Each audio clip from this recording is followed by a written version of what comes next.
I have the distinct pleasure to introduce somebody who is no stranger to this community. Someone who has recognized the true value and untapped potential of the commercial industry. Someone who has actively advocated for better integration of commercial GEOINT and capabilities into national architecture. Somebody we deeply respect. General Chance Saltzman is the Chief of Space Operations for the United States Space Force. As CSO, he serves as a senior space officer responsible for the organization, training, and equipping of all U.S. Space Force around the world. As a member of the Joint Chiefs, the CSO, along with other chiefs, senior chiefs, serves as a military advisor to the Secretary of Defense, the National Security Council, and of course, the President of the United States. A Kentucky native, General Saltzman is a graduate of Boston University and was commissioned into the Air Force in 1991 in the ROTC program. Since that time, he has served in a variety of positions of increasing responsibility in the U.S. Air Force, commanding a squadron, a group, and a wing level. In 2020, he transferred to the Space Force as the first ever Deputy Chief of Space Operations for Operations, Cyber, and Nuclear. Every day, General Saltzman demonstrates his commitment to ensuring the Guardians have the tools they need to serve the world's prominent Space Force, securing national interests from, in, and to space. Like most everyone here, I want to help General Saltzman and his Guardians achieve that mission. And if they find themselves in a conflict, I want them not just to win, but to win decisively. At Maxar, we operate one of the most advanced commercial Earth observations constellation on orbit. Using the power of AI and a high-resolution imagery, we are here to deliver ground truth at speed of mission. We stand ready to support General Saltzman and his Guardians in their mission to secure the space domain. And with that, please join me in welcoming Chance Saltzman. Thank you so much for having me. The last time I spoke at the GEOINT Symposium, it was April of 2022. Russia had just demonstrated an anti-satellite capability, and China had tested a hypersonic glide vehicle. Later that year, I was promoted to the Chief of Space Operations position, and just like magic, all that bad behavior stopped. I'm just saying, like, maybe there's a connection. Seriously, so much has happened in the last 3 years, and there's no sign of a slowdown. So I'm really excited to have this opportunity to speak with such an important audience. But first, let me thank the people that got me here, Rhonda Shank and Robert Cardillo. They were the ones that invited me here, and it wasn't a hard invitation to accept, I can assure you. And thanks so much to Sue Gordon, who's going to I'll have the chance to sit and chat with her a little bit later, so thanks so much, Sue, for moderating. And thanks, of course, to the U.S. Geospatial Intelligence Foundation as a whole for sponsoring this event. The world of GEOINT is evolving rapidly every single day. We see new requirements, new technology, new challenges, and that's why it's so important to get together like this, to talk, and more importantly, to listen to one another. That's why it's such a pleasure to be here today with so many of my friends from across the GEOINT community. In particular, I want to recognize Vice Admiral Whitworth. NGA has been a wonderful partner to the Space Force, and as director, I've appreciated Trey's expertise as an intelligence officer and his deep passion for GEOINT. He is immensely proud of the work that NGA and its partners have done, and he has every right to be. And on that note, let me congratulate NGA on the construction of its new campus. Next, NGA West will provide an exceptional platform for partnership and collaboration long into the future. You know, I've had the opportunity to work across the Interagency for many years. To some degree, I started at Sunnyvale, where I was trained by the NEMA representatives there as we tried to make sure we had good collection opportunities for very important capabilities in Sunnyvale. That's really where I learned to fly satellites, quite frankly, hand in hand with NEMA, if I can use that phrase. But I also had tremendous experience as the commander of Aerospace Data Facility Colorado, working hand in glove with NGA and NSA. There's great power in people from different organizations sitting side by side in pursuit of the same mission. When you break down the barriers between organizations, when you set aside tribalism, organizational orthodoxy, what you're left with is a singular focus on mission and the creative solutions that focus inspires.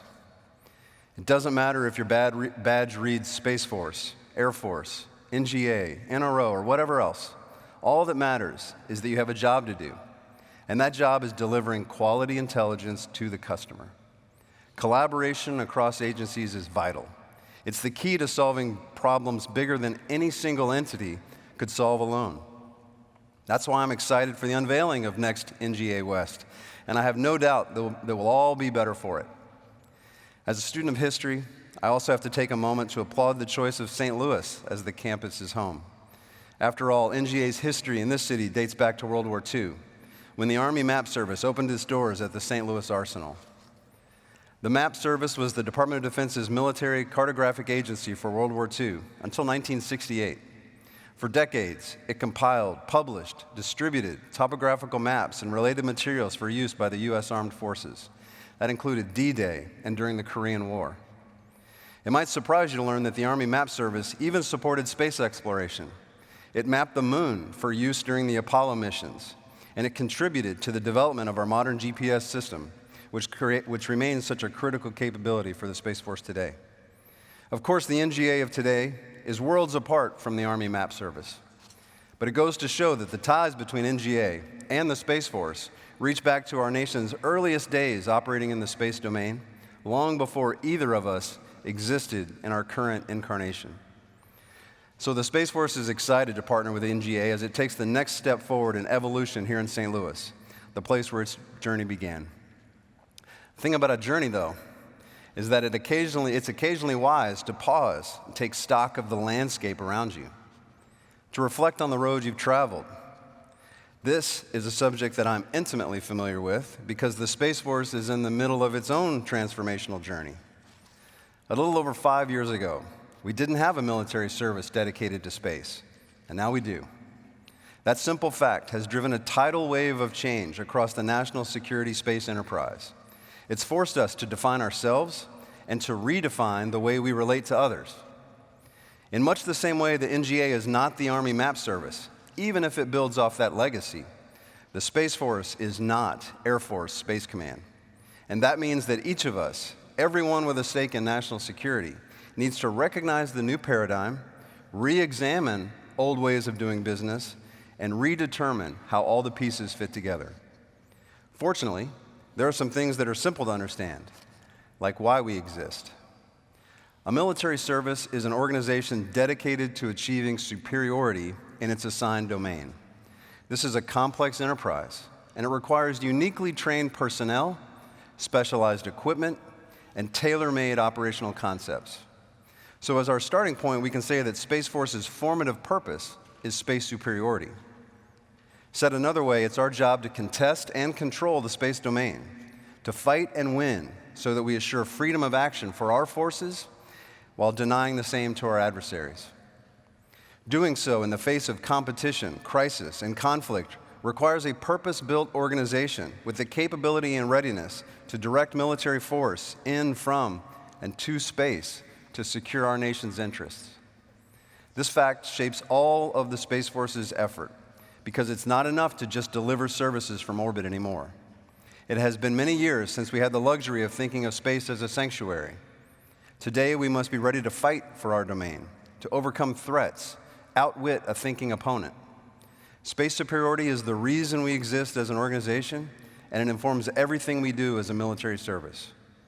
But defining the Space Force's purpose, while an important step, is just a first step. An equally important question is, how does the Space Force fit into the larger interagency? Fortunately, some of the answers for that are also clear. Take Space Command as an example. The relationship between combatant commands and military services has been enshrined in the law since 1986. The Space Force presents military forces to combatant commanders and executes warfighting operations under their authority, General Whiting chief among them for space. So even though people love to ask me when I'm moving to Huntsville, there's a very clear dividing line between the Space Force and Space Command. In other cases, it's not so clear, which also makes it more critical that we reach common understanding across the community.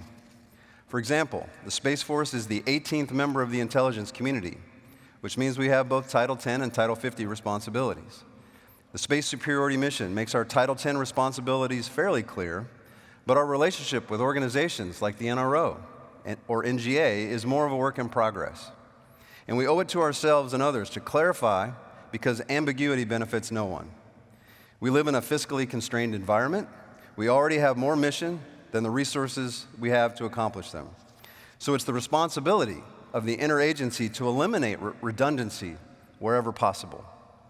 But we also have to close gaps. Now, while the Space Force is the new kid on the block, I'm a big believer in the phrase, if it isn't broken, don't fix it. For years, the NRO has used satellites to collect imagery, signals intelligence, and NGA has analyzed data across all sources to produce exquisite intelligence products. Once upon a time, the Army Map Service motto was, "An army without maps is an army without eyes." Now more than ever, the Space Force needs the eyes of the NGA and our IC partners.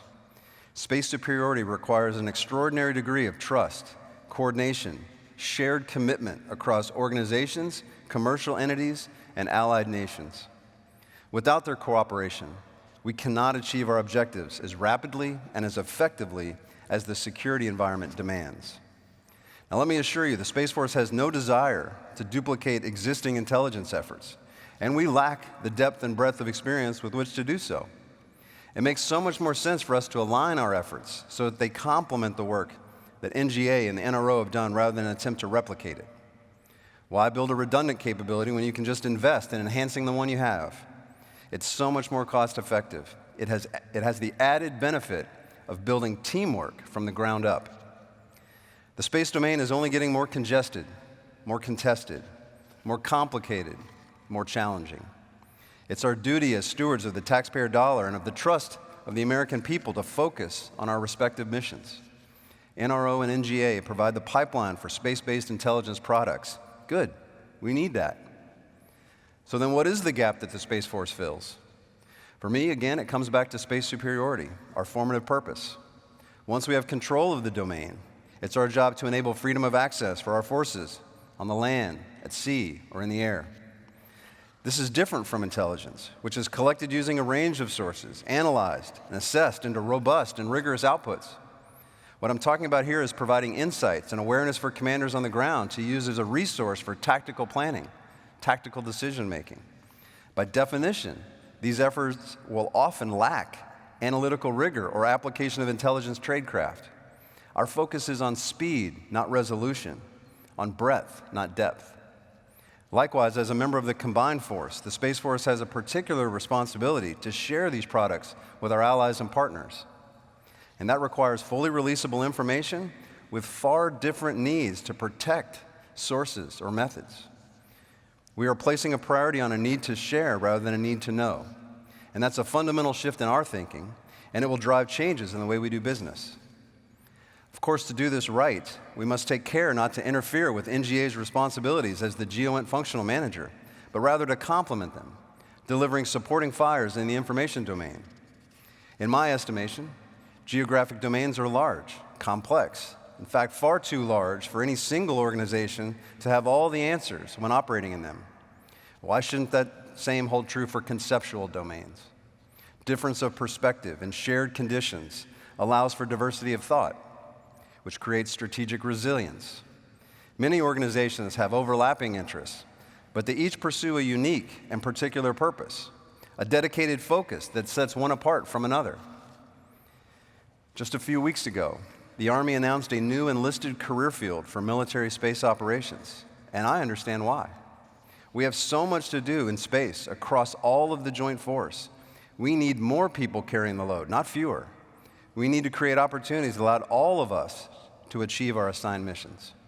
The real requirement here is that we be clear about how we relate to each other, that we understand our respective strengths and weaknesses, and support each other accordingly. Now, I know there are many people from industry here in the audience, and I'd like to believe that you found this discussion interesting, if not immediately relevant. So why should interagency roles and relationships matter to those on the outside? Well, the reality is that the different missions that we each pursue, our different focuses, drive each of our organizations to value different things. The technology we need to support the Space Force missions is different from the technology the NGA or NRO need to support robust intelligence gathering, analysis, and dissemination. We are going to invest in different capability sets, and we're going to assess their utility according to our objectives rather than those of our partners. We will have different concepts, different requirements, different standards for verification and validation. That means industry needs to understand what the Space Force needs and how that differs from what the NRO needs or from what NGA needs. Obviously, there will be overlaps, but if we drive towards a narrow and parochial view of operational concepts, then we will lose the innovation and creativity that have made us successful up to this point. I think we can do better. We just have to think bigger. We need synergy, not redundancy. If we do things the way we always have, we'll get the results we've always gotten. The security environment has changed, and we need to keep pace with it. The creative force that powers industry is one of the single greatest advantages that our nation has. We need to do a better job harnessing that power across all domains. Now, the Space Force is trying to do more and more in this regard. To illustrate, let me give you some examples of what we're looking to do and the kinds of missions in which we need your help. I've spoken about it a lot recently, but I'm incredibly proud of the work the Space Systems Command has done to bring tactical surveillance, reconnaissance, and tracking program online. Time and again, from South America to Africa, I hear stories from combatant commanders about how much they value the derived products from TAC SRT. The Space Force has created a marketplace for our service components to procure commercial support for specific mission needs.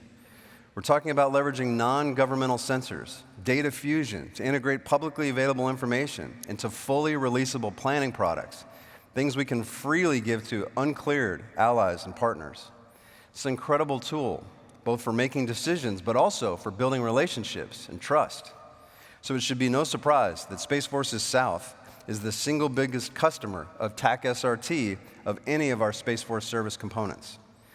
Colombia might not be able to ask for intelligence to support disaster relief efforts when landslides destroy homes and villages, but now they can ask their friendly neighborhood Space Force liaison for assistance.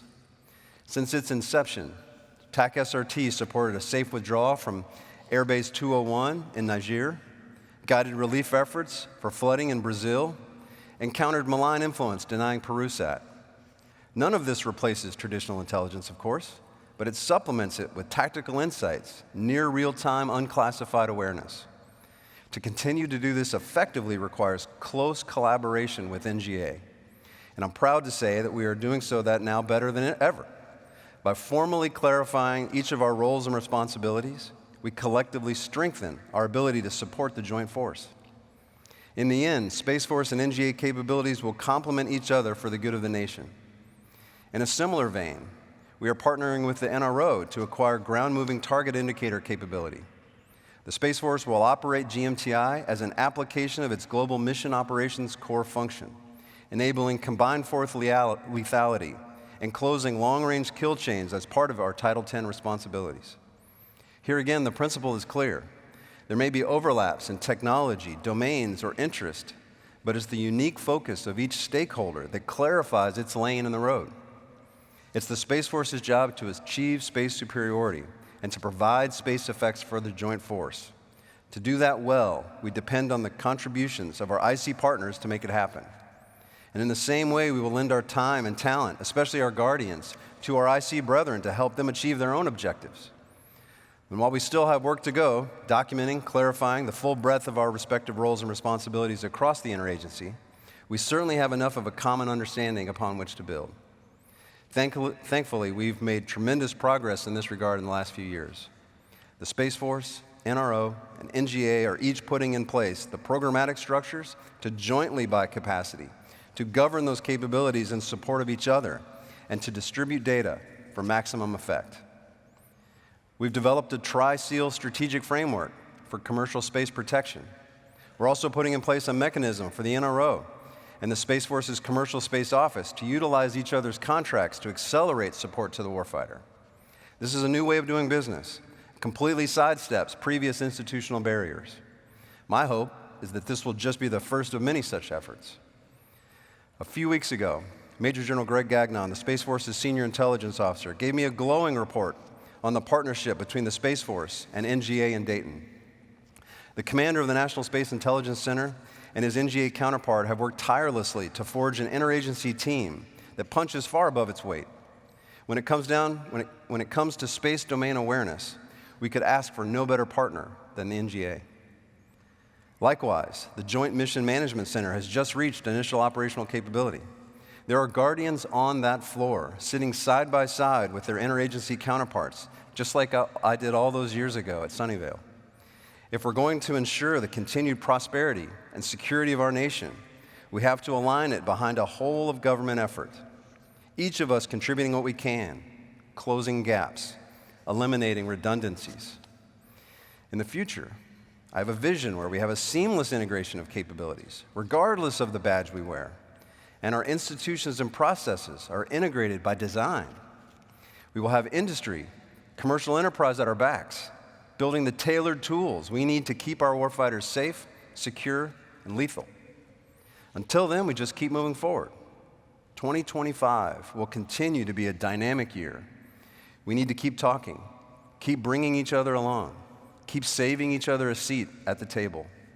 In short, we need teamwork, a partnership able to break through any wall that might get in our way. We are all playing for the same team. We all have the same ultimate objectives of securing our nation's interests. The failure of one of us is the failure of all. And our success can only be measured by the degree to which it is shared. So let me close by saying again, thank you. Thank you to NGA, NRO, and our intelligence community partners everywhere for supporting us in our pursuit of a safe, secure, and stable space domain. Thank you to all the stakeholders in the GEOINT enterprise. We need your help, now more than ever, to deliver support to the warfighter, timely, tactical, and on target. Thank you to the industry partners. Your innovation and passion are critical to our long-term technical advantage. And finally, thank you to everyone in the audience today for whatever you do. Thank you for your dedication to keeping our nation safe. As we say in the Space Force, Semper Supra. Thank you.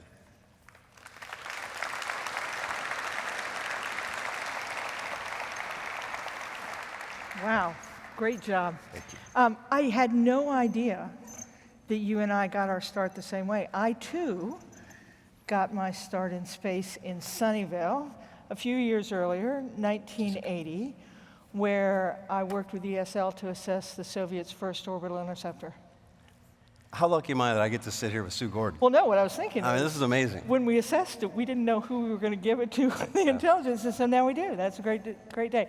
What a great talk. Thank you. I love everything you've said about collaboration. I think you and I were singing the same song about we all have one mission. We have different roles to play. That's right. We have to play those hard.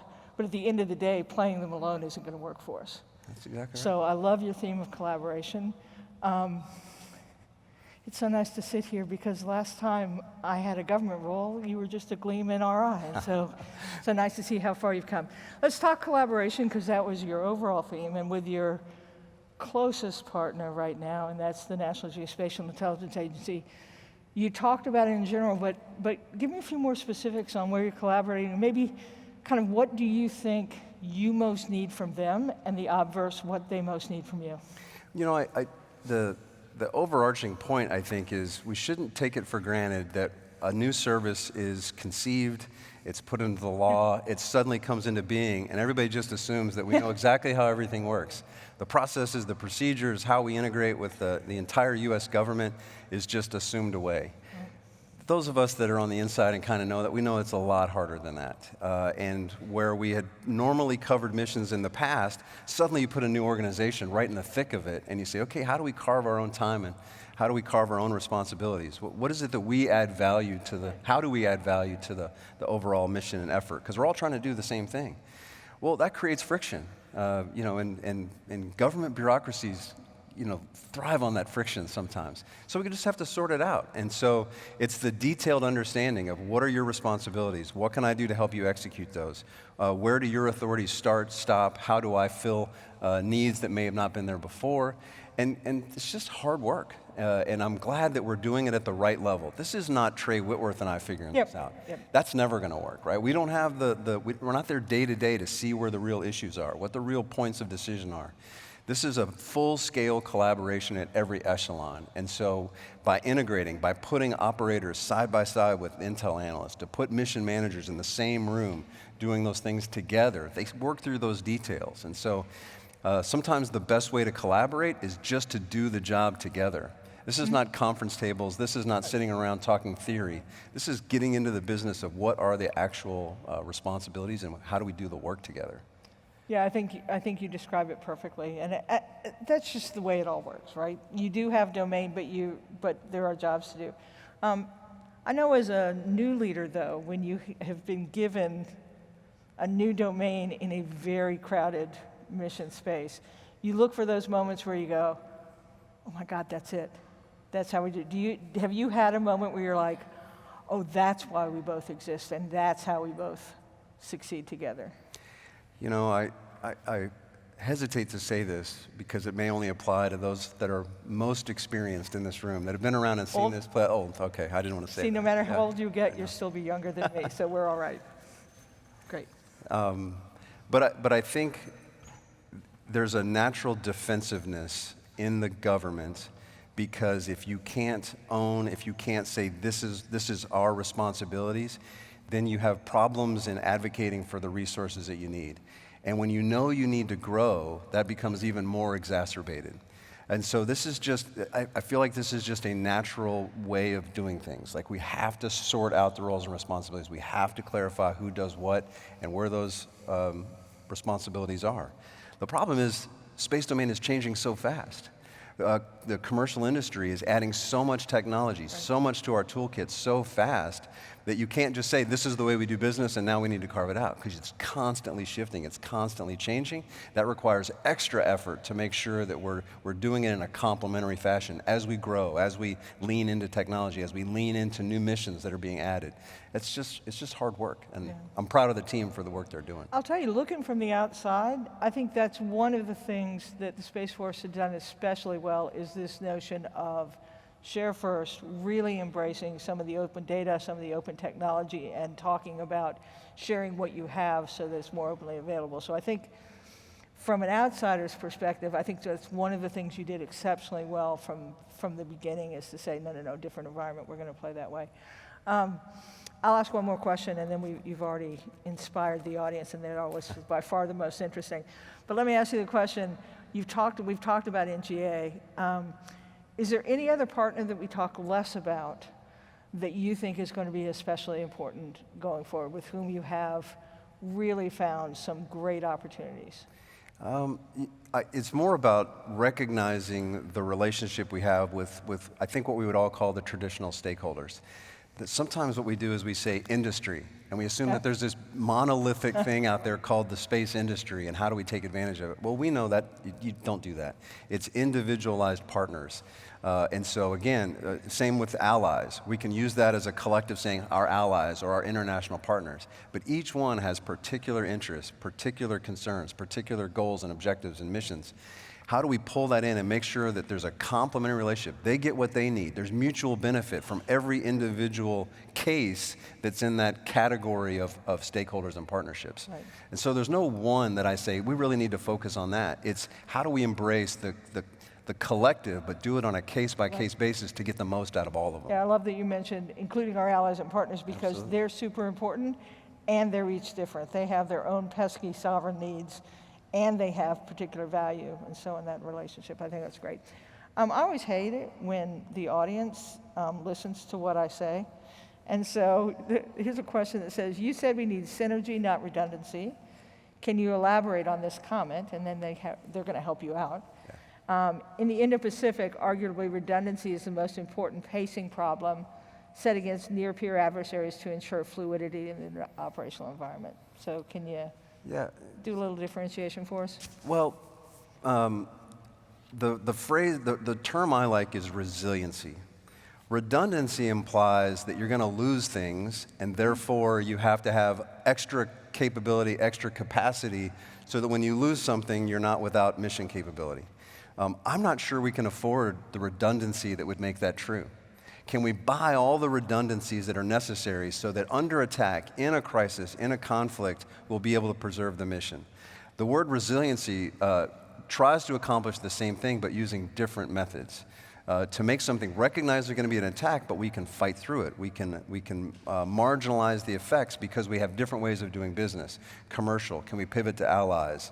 It's not just pure redundancy in that regard. It's making a system that's healthier and can respond under attack. And it's just a slight nuance, I think. Yeah, and even resilience has its own kind of hold aspect to it. You're really looking for flexibility and being able to... Flexibility is a great word. I love that.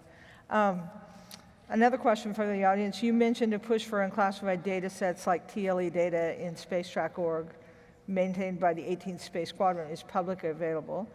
Do you see the UDL being used less as information becomes unclassified for public use in research and development? You know, I think one of the broad trends that we have to all recognize is things that we used to try to control and protect because we think that our access and no one else's access gave us a certain amount of strategic advantage. The world is just far more transparent than certainly the one I grew up in is. Commercial imagery, you can see everything. Right. You can see the whole world. The world knows everything. Absolutely. Yeah. I think that's true for other kinds of data that maybe you don't see as closely, but things like space domain awareness data. There's a tremendous amount that's done by amateur astronomers, provide really insightful aspects and data because they can and because they will. So I think the idea of saying we're going to hold things in and use them only, it doesn't work that way. That's not the world that we live in now. So how do we take advantage of this transparency? How do we take advantage of all of this data? So it's not about whether you have data or not data, it's your ability to use it more effectively because of synergy, of collaboration, of fusing, and using it quickly and being able to make sense out of that data faster. That's what's going to make the difference, I think, in the future. And I think the data that you're talking about, that Admiral Whitworth speaks of, that even back in 2015 Robert Cardillo talked about, what's interesting about those data sets are they are available, useful, there's a huge scientific foundation behind it, and the myriad problems they can address actually impel us to find new things that we have to do. And if we're not embracing it, we're not recognizing that the challenges are going to exceed our resources. We've got to embrace all these options. Going back to one of my questions, in your remarks, you talked about the Space Force as a paradigm shift for the interagency community. Here's the question. How well do you think the interagency community is doing at instantiating that paradigm shift, really understanding the contribution that you can now make to it? And I liken this to cyber. You know, for the longest time we talked cyber as though it were just a technical discipline rather than something that was actually just the means by which our adversaries and competitors express their interests. So how's the interagency doing at knowing what to do with the gift that is Space Force?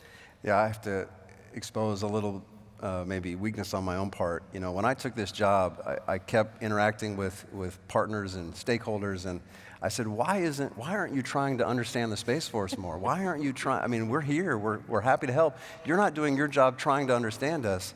And then I realized, well, how absurd is that? They have their own job. They have their own work to do, you know? And it's our job to make sure that we fit in, that we show collaboration, that we show how we can add value and complement all the efforts. And so we've shifted that a little bit to maybe make sure that we're reaching out over and over and over again to make sure that everybody understands the value that we think we bring and how we might be good partners, rather than just expecting everybody to reach out and understand us. I think that's really good counsel. It's always good to start with what have you done lately for the cause. But I do think this will be fun to see over the coming years, where, much like cyber, it isn't just a technical domain. It is a domain in which things are being done, interests are being advanced, and an advantage can be had as we think about it. So I look forward to, as you're working harder to deliver what you have, I really do look forward to us thinking even more expansively about what this gift can do us in terms of just kind of security advantage. Well, we say that space is now a warfighting domain, and that's, maybe easy academically to acknowledge, but what does that really mean? And when you say that, no, space is going to be used by our adversaries to achieve military advantage, whether we participate or not, they're going to do that. So the question is, what are we going to do about that? How are we going to engage in this domain that will be a warfighting domain? I don't want people to think, well, it's only a warfighting domain if the Space Force and the U.S. government decides we're going to engage in war. No, it's going to be used. It's going to be used for advantage, and it is being used. It's our job to make sure that we maintain those advantages. Our coalition force, our joint force, has the advantages that we know we're going to need. Remarkable. Question for the audience. Why is TAC SRT needed when commercial SSA companies exist delivering SSA in the same way commercial satellites deliver intelligence? So there's nothing, it's great. There's nothing magical about the data or the mission, if you will. What we've done is I've given a tool to the service components, the Space Force service components that are in every, or soon will be in every geographic combatant command. And so it's just one more tool that we have to integrate the space capabilities that are out there. So it's more about processes and procedures to make sure there's ready access to the information, not as a fundamentally different kind of information or a fundamentally different mission. It's about making sure the right people have access to it on a timely basis. Contracts are figured out, we can rapidly bring this stuff to bear. Yeah, and there is an advantage to people who have something they need to have their favorite access point, be able to give them access to a broader variety of the things they're doing. So I don't think that is competition. I think that is utility. If you've been on a combatant command staff or even watched them from afar, you recognize that when the combatant commander recognizes there's a problem, one of the first things they do is look to their operational component commanders. Those are those service components. They look to the Army component or the Navy component. And now they can look to the space component and say, hey, I've got an issue, can you help? Since that's the way business is done, I just wanted to make sure that our operational component had a toolkit to be able to provide that help. Right. So you gave a great answer on the adoption of the possibilities of Space Force by the Interagency. Now I'm going to bring it home to you. You said that space superiority is the formative purpose of the Space Force and that space control is its mechanism. This is a new mission for the armed forces. What are the challenges associated with accepting and executing that space control mission? New mission requires new resources. Yeah, this is I think I heard somebody some passed out. I think I heard some huzzas out there in the audience. I think there's a thought that since the services have been doing their mission for so long, they're given resources, and now you just reprioritize the resources you're given to focus on your mission areas that ebb and flow over time. But this is a fundamental shift. The military space organizations that I was a part of, under the Air Force primarily, weren't really responsible at scale for what we're talking about with space superiority and space control. So it is literally a new mission that has never been done by the Department of Defense. So with new mission, we have to recognize that means you have to buy new things that you didn't buy before. We have to have new people that we didn't leverage before, new operational concepts. These take resources, and so it's not just about reprioritizing resources. It is really about growth, and that, of course, is always a fight, and we have to, that's my job, is to make sure we have a good, solid piece of advocacy and get the resources we need. You know, I think you raise a good point, and one of the things over the course of my career, the problem is you do the future and what's left over from the present. Absolutely. And what I hear you saying is that can't be our way forward. We're going to have to think about taking risk with the present and less risk for the future by investing in some of these new things. And I think that is super hard. Everybody recognizes I can't back out of the GPS mission set. I can't back out of missile warning. I can't back out of weather support. I can't back out of satellite communications to disadvantaged users all around the globe. And since I can't back out of those, the only way to accomplish new missions that we've been given is to acquire new resources. Yeah. Inquiring minds want to know, They tried to find you and the Admiral before this event, and they saw you secreted away I know. in a room. You have some information, any It's news my, you want to it's share my with favorite us? thing, especially with people that are connected to the intelligence I know, community. because we know. All you have to do is like just try to sneak around, and they will go out of their way to try to figure out what so you're what were doing. you all doing? Yeah. So do we have a picture to even confirm? This is my own version of GEOINT. So this is a picture just this morning. Admiral Whitworth and I officially signed the memorandum of agreement between the Space Force and the NGA on how we're going to conduct tactical surveillance, reconnaissance, and tracking. And this is such an important step, and what I mentioned this morning is, yes, we signed a piece of paper that explains kind of the roles and responsibilities of each organization and how we'll procedurally make sure that we're doing this correctly. It really is a marker that shows how deep the collaboration goes between our organizations. Believe me, Trey Whitworth and I could not have written this document by ourselves. We don't have the knowledge, we don't have the wherewithal. It's our staffs, it's the teams, it's at every echelon. They've said, this is how, if we want to do this right, and we want to do this in a complementary way, here's what needs to happen. And we just simply captured that in writing. And so, real proud of this effort. Thank you. Well done. Great. Well done. I was actually, I am a steely-eyed hunter and a former intelligence officer, so I was there. And I will tell you, my favorite comment that both you made and Admiral Whitworth echoed was something I think people forget is the backbreaking physical labor is actually not done by the boss. No. It's done by the women and men who every day decide that they are going to do their piece, use their space in order to accomplish that mission. I thought you were so articulate on that front, and in both of you, I said such pride in this accomplishment because of that investment of your women and men. I guarantee I can speak for Trey by saying we're so thankful that we have those dedicated experts at those levels that can get to the heart of the matter quickly, can decide exactly what the tactical decisions are that need to be made, and put it in writing for us. Our job is easy after that. Just in, a message from Garcia.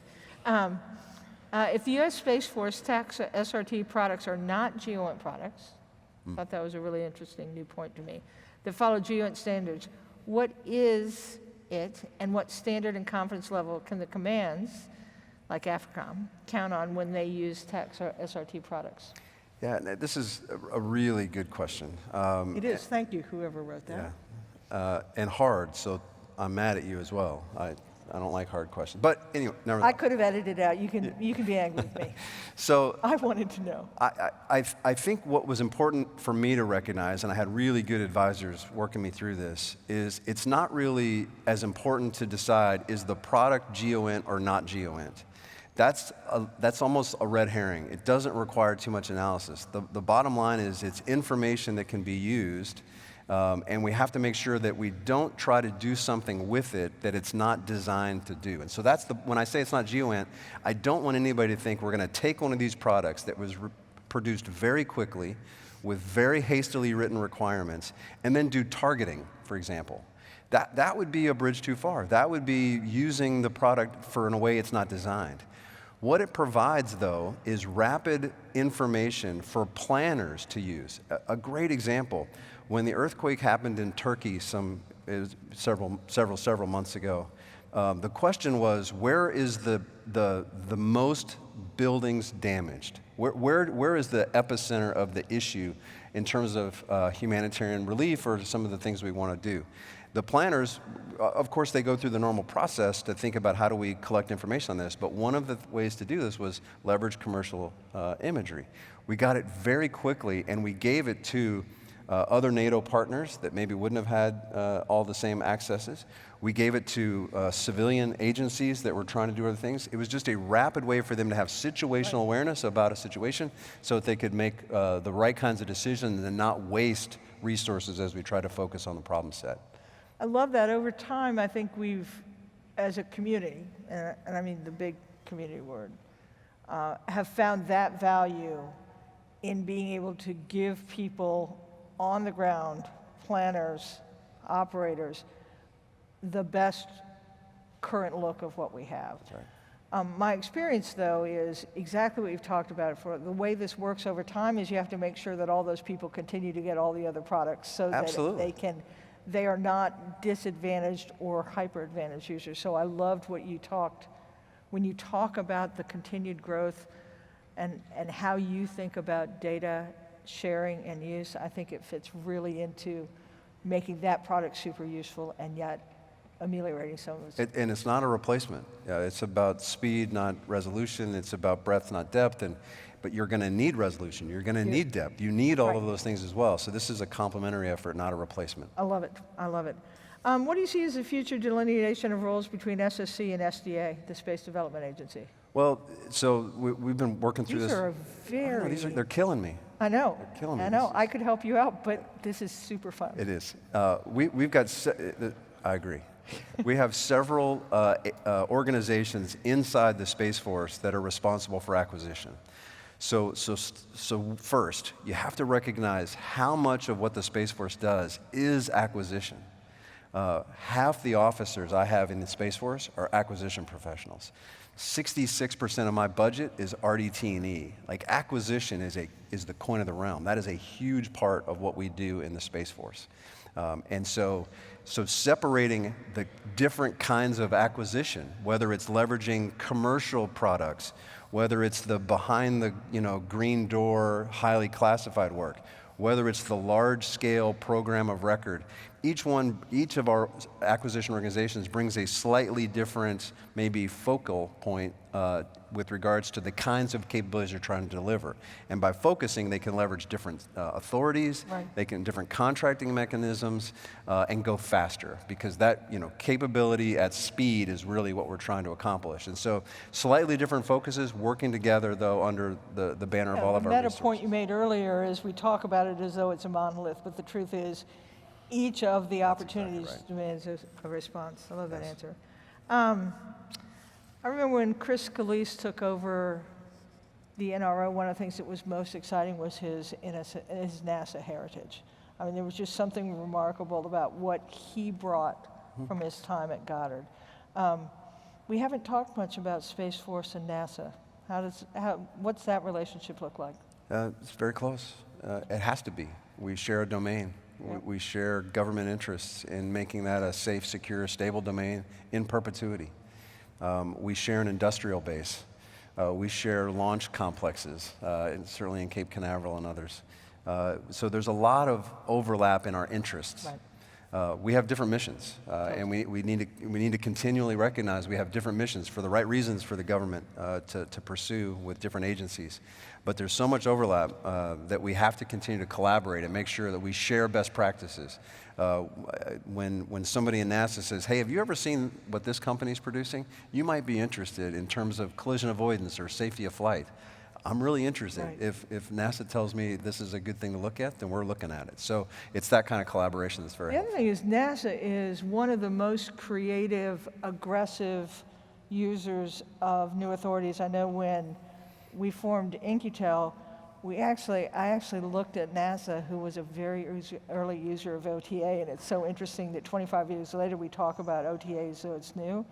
They had it. So NASA is a very aggressive user of the commercial base, and so I would think that would be something to go to school on. We're going to all have to deal with debris. We're going to all have to deal with space domain awareness. The way they view it, the way they're exploring how to take advantage of new technology, I'm very interested in, and we have to continue to collaborate. Awesome. We've got about 10 minutes left. The questions aren't ending, but I'm going to try and leave you a few minutes at the end to talk about the things that I forgot to ask. This is one of my favorite. Can you talk a little bit, because I don't think we've heard as much about your relationships with our partners and allies and how that's coming and how you see that, because there is a lot of difference in terms of our capabilities, their dependencies, their aspirations. How are you working that? We just are in the final stages of putting together our international partner strategy, and I'm excited about it because it provides a level of focus that we haven't necessarily had in the past. In the past, we've said, hey, everybody that collaborates and shares information across the international community is goodness. And while that's true, it's not very specific. And so the question is, how do you really solve problems? How do you really define requirements? And so now what we're thinking about doing is, as we stand up our futures command and we start to do the force design work, in the 7 to 15 year out time range, what does that objective force look like? And if I build that in a vacuum without understanding what other international partners are doing, then I'm missing an opportunity. What are the capacities that they're going to bring? Because we know if we end up in a large-scale conflict, it's going to be with allies and partners. So how do I leverage the work they're doing or that they want to do so that it can affect my force design? That means you have to bring them into the fold early. And so we're trying to be very specific by saying, hey, if you want an exchange officer, I'm going to put you in my futures command. I'm going to put you on the design table so that you can tell me what your government is thinking about, what your militaries are thinking about, what your air forces are thinking about with regards to space, so that we get the right kinds of capacity and take advantage of what's out there. Just another level of specificity, not just to generally talk about supporting each other, but specifically design our capabilities that they're interoperable and take advantage of them. I love talking about policy. As you mentioned that, I wonder if, I always think that if you're new, you can have the best opportunity to do things newly. Your conversations about allies and partners, so much of our international control regimes are based on missile control technology. I'm wondering if you see that this opportunity for what you just described is maybe also an opportunity to have, we need control regimes, right, but have new ones that are predicated on this idea that global partnership is the way we're going to get this done. It's a great point, and you may have seen the executive order on foreign military sales that came out. This is the kind of thing that's forcing us to relook at our assumptions, relook at the procedures and thought process that we've used in the past. One of the things we uncovered is that there was a little bit of an over-aggregation of space technologies when it came to sharing information broadly with international partners. And everything was kind of bundled up around missile technology. Right. That was what we wanted to protect. Right. And we just haven't gone back and said, space is more than missiles. Is that really? Yeah. Space is a lot more than this. Let's disaggregate this so that we can control what we need to control, but then share information that has less controls that need to be placed on them. And by disaggregating them first and making individual decisions, we can have a better set of processes, I think. I should have asked this one earlier because it was so relevant, right off comments with you, but I think this is something that I was certainly aware of when I was principal deputy, and that is, how does the community balance the functional manager influence with the operational leads and statutory authorities of the services, particularly with innovation or mission requirements diverge from established norms? And even, how do you balance strategic versus tactical intelligence? And I think, again, you just have this great opportunity to think through how we do that for our benefit rather than seeing it as an impediment. Yeah, I think the functional manager concept is terrific. We've gotten so much value out of it over the years, and it's a relationship with the services that predates the Space Force. So now it's just about, now that we have a Space Force in there that is maybe looking at things slightly differently, right, because we have that opportunity, and that maybe burden is put on us, that they expect us to look at things differently. Right. If you're the same, why did we need to? Exactly right. And so I think we're just testing assumptions. Why does this need to be true? Have we migrated what was generally an assumption or a rule of thumb into a doctrinal, dogmatic procedure? And if so, should we relook at that in light of new technologies, new capabilities, new authorities, new responsibilities? And so that's what we're doing. If we just think we can sit around a conference table and say, this is the vision, this is what we're going to do, we're going to miss it. But if we're out in the ground stations, if we're in the Mission Management Center, if we're in the Air Operations Center, where actual tactical decisions have to be made, and we test the assumptions there and try to get better products, more timely products that starts to fill that mission set, we're going to be in a better place. And it's going to force us to maybe revisit some of the old procedures. Yeah, my favorite thing that you've said that's a through line through all your comments has been, this is not an academic exercise. That's right. Where we're starting with a set of controlling documents, but rather we're starting with a mission need and working side by side with the other participants. Knowing full well that it's going to morph over time. Absolutely, exactly. And we'll find that. Okay. Which one? POTUS has officially announced Golden Dome. you all got some pretty significant responsibilities. How do you see this room, your partners, support that mission?